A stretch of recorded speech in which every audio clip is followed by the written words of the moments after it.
Bismillahirrahmanirrahim. Assalamualaikum warahmatullahi wabarakatuh. Ketemu lagi dengan saya, Arif Pristiono.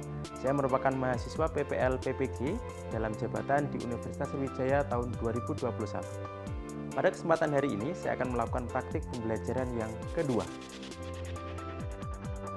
Pada pembelajaran yang kedua, pada sesi hari ini, saya akan melakukan kegiatan pembelajaran dengan menggunakan problem based learning. Kegiatan ini akan kami lakukan untuk mencapai indikator yang pertama, untuk mengidentifikasi faktor-faktor yang menyebabkan pelanggaran hak dan pengingkaran kewajiban itu terjadi. Dan yang kedua, menganalisis kasus-kasus yang berkaitan dengan pelanggaran hak dan pengingkaran kewajiban. Tentunya saya sudah siapkan beberapa perangkat pembelajaran, diantaranya adalah RPP. Kemudian yang kedua adalah media pembelajaran. Yang ketiga adalah bahan ajar. Yang keempat adalah instrumen penilaian. Dan yang terakhir LKPD. Selamat menyaksikan. Bismillahirrahmanirrahim. Assalamualaikum warahmatullahi wabarakatuh. Waalaikumsalam. Waalaikumsalam.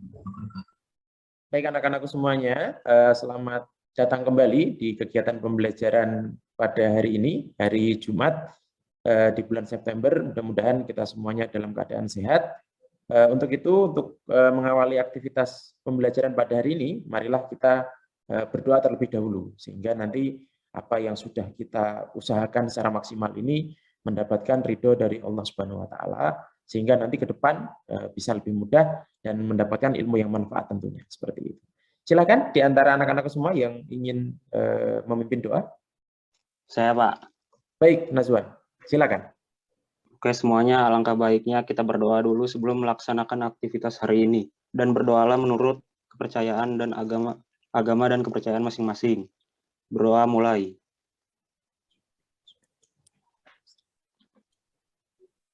Di informasi attendance di LMS yang akan tersedia dari jam 9.45 sampai dengan jam 10.00. Silakan akses di LMS kalian masing-masing. Hari ini berarti yang hadir 17, ada 3 yang belum hadir. Informasi yang pertama baru Bapak peroleh Davin Raif ya, ada di luar negeri, belum kembali ke Indonesia.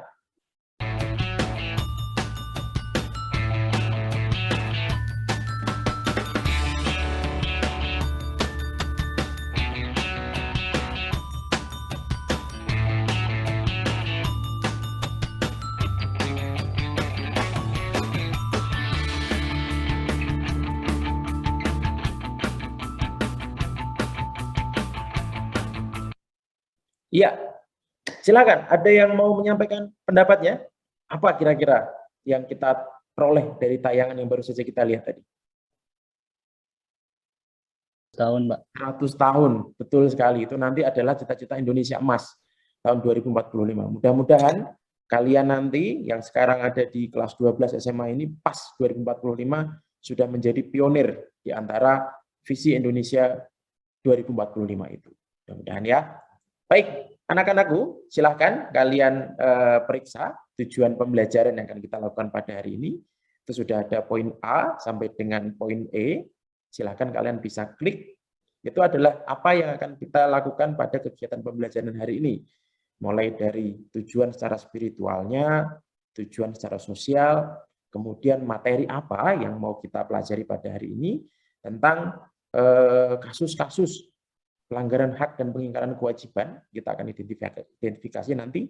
Kemudian yang terakhir, kalian akan melakukan kegiatan PBL, Problem Based Learning, sehingga nanti kalian bisa mempresentasikan apa yang menjadi kegiatan diskusi kalian.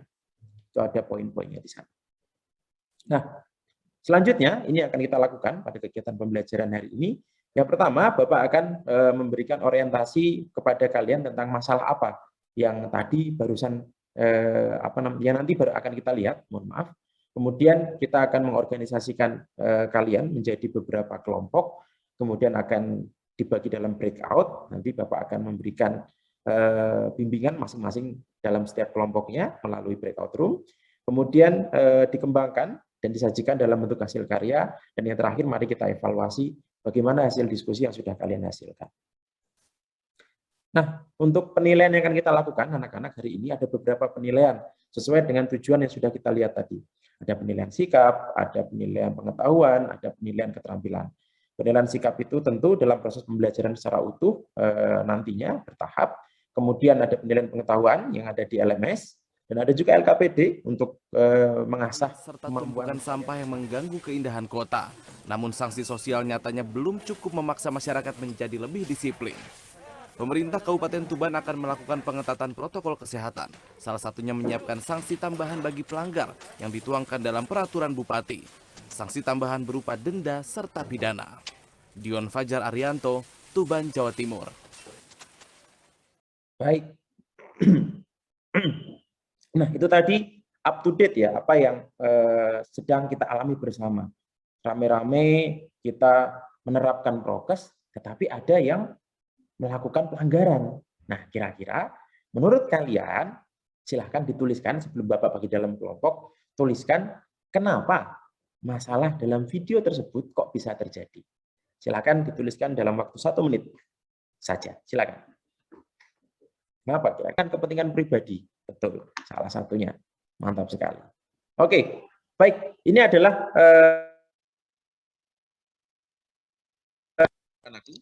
jadi itu adalah salah satu di antara beberapa hal yang bisa kita identifikasi terkait dengan pelanggaran-pelanggaran yang terjadi itu menurut anak-anakku semua itu penyebabnya apa.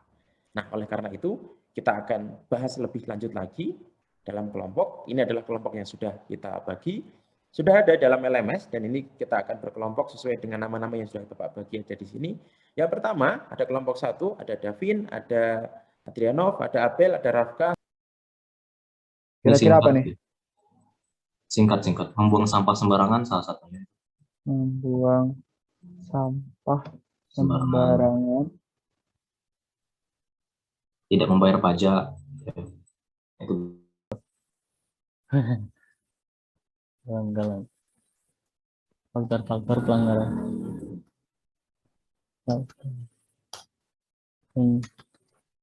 Ini ada tidak tegasan aparat penegak hukum. So, wait.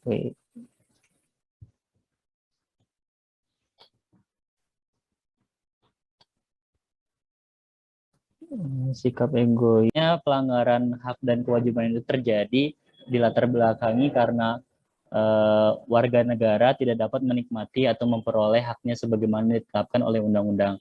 Nah, pelanggaran hak warga negara merupakan akibat dari adanya kelalaian juga atau pengingkaran terhadap kewajiban baik yang dilakukan oleh pemerintah maupun oleh warga negara sendiri. kasus COVID di Tuban. Ya, itu salah satu di antaranya mungkin aspek psikososial, di mana ada sikap egois atau mementingkan diri sendiri. Ya, mungkin mereka sudah jenuh di PHK atau tinggal di rumah, maka mereka memaksakan diri untuk berpergian, walau kondisinya sedang karut-marut seperti sekarang ini. 2, ada rendahnya kesadaran dan berbangsa dan bernegara. Dan ketiga, penyalahgunaan kekuasaan. Ini khusus terhadap pemerintah, terhadap warga negara itu sendiri. Penyalahgunaan kekuasaan itu, yang pertama saya dengar berita baru-baru ini tuh ada terjadinya penjualan jabatan oleh salah satu bupati di salah satu daerah itu. Menurut saya penyalahgunaan kekuasaan itu sendiri sangat tidak baik sehingga dapat memicu seseorang itu mendapatkan apa yang diinginkannya itu hanya dengan membayar sesuatu. Terus yang kedua itu ketidaktegasan aparat penegak hukum. Di daerah saya vaksinasi itu bagi PNS dan guru-guru atau yang lainnya itu wajib kan. Tapi di daerah saya itu ini hasil diskusi kami dari kelompok 4 tentang penyebab pelanggaran hak dan kewajiban. Poin pertama sama seperti kelompok yang lain, yaitu keegoisan. Jadi masyarakat fokus ke hak mereka sehingga tidak peduli tentang kewajiban, sehingga kewajibannya tidak ditunaikan. 4 di masing-masing kelompoknya sudah ada penilaiannya. Terima kasih. Silakan yang lain nanti segera menyusul. Nah, secara umum kesimpulannya, yang tadi sudah kita diskusikan bersama, ini yang sering muncul, sikap egois atau terlalu mementingkan diri sendiri. Jadi kadang-kala kita berhasrat untuk hak saya dipenuhi, tapi lupa untuk menunaikan kewajibannya. Itu jangan sampai terjadi. Karena hak yang kita miliki itu dibatasi dengan hak orang lain, sehingga saling menjaga. Seperti itu. Yang kedua, rendahnya kesadaran. Nah, ini kesadaran bahwa kita itu di situasi pandemi, di situasi apapun itu, kita itu satu bangsa, satu masyarakat, satu lingkungan yang pasti punya aturan dong. Pasti punya batas-batas dong, supaya kita bisa hidup berdampingan, bisa saling menghargai. Nah, ini biasanya yang rendah sekali kesadarannya, yang nggak sadar-sadar itu biasanya yang suka bikin onar, suka membuat pelanggaran. Berikut soal, dua pertanyaan. Yang pertama, mengidentifikasi faktor-faktor penyebab kasus pelanggaran hak warga negara beserta contoh konkretnya dalam kehidupan sehari-hari. Tadi sudah disebutkan, dipresentasikan oleh masing-masing kelompok. Dan yang kedua, berikan analisis Anda tentang pelanggaran hak dan pengingkaran kewajiban warga negara dalam kehidupan berbangsa dan bernegara yang terjadi pada masa pandemi COVID-19 ini. Tadi juga sudah ada contohnya. Silakan untuk di-submit. Membangun cara berpikir. Nah, ini harus kita bangun nih. Bahwa nanti sesuai dengan tadi yang tampil yang pertama, bahwa 2045 kalian merupakan bagian dari Indonesia pada visi generasi emas. Itu yang masa yang tepat buat kalian nanti untuk menjadi bagian dari Indonesia Emas 2045. Baik, selanjutnya ada LKPD, lembar kerja penilaian diri. Ini untuk menambah rasa ingin tahu kalian, untuk mengetahui seberapa jauh pemahaman kalian, seberapa naik level kalian pada saat mengikuti kegiatan pembelajaran hari ini. Dan LKPD-nya ada 2 soal, ada 4 soal dari studi kasus yang sudah muncul nanti ketika kalian attend quiz. Seperti ini tampilannya, ada tentang masih sama tentang kasus COVID yang masih trending. Ada artikel yang harus kalian pahami tentang studi kasusnya, kemudian kalian jawab 4 pertanyaan yang Bapak sudah sematkan dalam bentuk paragraf yang sudah disiapkan di sini. Nah, yang terakhir, minggu depan kita akan masuk ke topik yang pertama pada bagian terakhir, yaitu tentang penanganan pelanggaran hak dan pengingkaran kewajiban warga negara. Jadi subbab 1, 2, dan 3 sudah selesai, kita akan masuk ke subbab yang terakhir. Mudah-mudahan kegiatan besok sesuai dengan apa yang kita tuliskan pada refleksi hari ini, kegiatannya bisa tetap konsisten, lebih menarik, dan tentu saja semakin bermanfaat buat kita semua. Baik, anak-anak semuanya, cukup sekian apa yang bisa Bapak sampaikan dalam pertemuan hari ini. Mudah-mudahan kita semuanya bisa mendapatkan ilmu yang bermanfaat. Jaga selalu diri kalian, jaga kesehatan, patuhi dan terapkan protokol kesehatan dengan baik, terutama yang sekarang tinggal di asrama, lebih ketat lagi, karena bubble yang berbeda dengan anak-anak yang sekarang datang dan pulang kembali ke rumahnya di Bandung, sehingga kita semuanya bisa tetap sehat, fit untuk mempersiapkan masa depan yang lebih baik, karena kalian sudah pas tugas. Baik, terima kasih Bapak cukupkan. Kita tutup bersama-sama dengan bacaan hamdalah bersama. Alhamdulillahirabbil alamin. Terima kasih. Wabillahi taufiq wal hidayah. Assalamualaikum warahmatullahi wabarakatuh. Waalaikumsalam warahmatullahi wabarakatuh. Sami-sami atur nuhun. Sampai ketemu lagi. Nuhun.